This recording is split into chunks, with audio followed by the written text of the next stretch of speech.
Commencement de l'évangile de Jésus-Christ, Fils de Dieu, selon ce qui est écrit dans Ésaïe, le prophète. Voici, j'envoie devant toi mon messager qui préparera ton chemin. C'est la voix de celui qui crie dans le désert, préparez le chemin du Seigneur, aplanissez ses sentiers.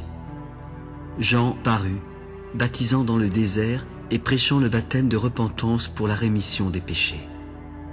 Tout le pays de Judée et tous les habitants de Jérusalem se rendaient auprès de lui et confessant leurs péchés, ils se faisaient baptiser par lui dans le fleuve du Jourdain. Jean avait un vêtement de poil de chameau et une ceinture de cuir autour des reins. Il se nourrissait de sauterelles et de miel sauvage. Il prêchait en disant « Il vient après moi, celui qui est plus puissant que moi, et je ne suis pas digne de délier en me baissant les lacets de ses souliers. Moi, je vous ai baptisé d'eau. Lui, il vous baptisera du Saint-Esprit. » En ce temps-là, Jésus vint de Nazareth en Galilée, et il fut baptisé par Jean dans le Jourdain.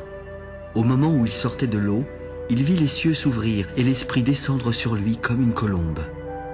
Alors, une voix se fit entendre des cieux.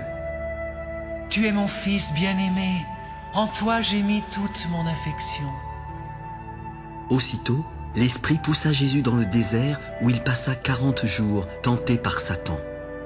Il était avec les bêtes sauvages et les anges le servaient. Après que Jean eut été livré, Jésus alla dans la Galilée prêchant l'évangile de Dieu. Le temps est accompli et le royaume de Dieu est proche. Repentez-vous et croyez à la bonne nouvelle. Comme il passait le long de la mer de Galilée, il vit Simon et André, frères de Simon, qui jetaient un filet dans la mer car ils étaient pêcheurs. Et Jésus leur dit « Suivez-moi et je vous ferai pêcheurs d'hommes. » Aussitôt, ils laissèrent leur filet et le suivirent.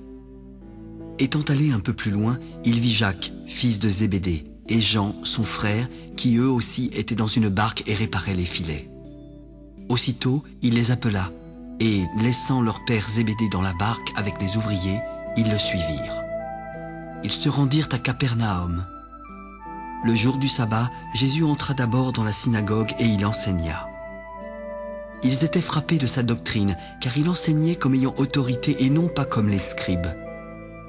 Il se trouva dans leur synagogue un homme qui avait un esprit impur et qui s'écria « Qu'y a-t-il entre nous et toi, Jésus de Nazareth? Tu es venu pour nous perdre, je sais qui tu es, le Saint de Dieu !»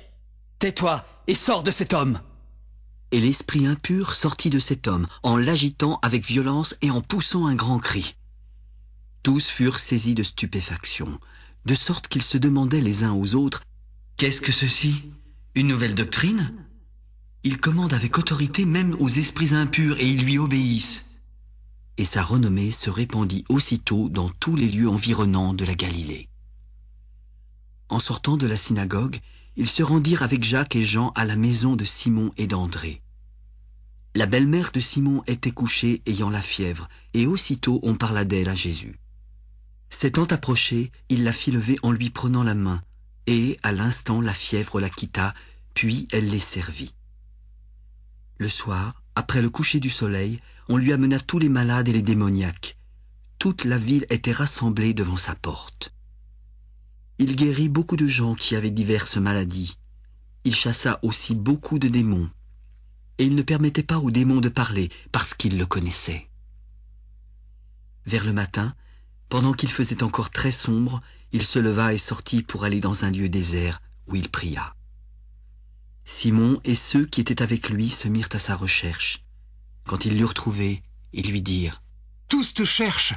« Allons ailleurs, dans les bourgades voisines, afin que j'y prêche aussi, car c'est pour cela que je suis sorti. » Et il alla prêcher dans les synagogues par toute la Galilée, et il chassa les démons.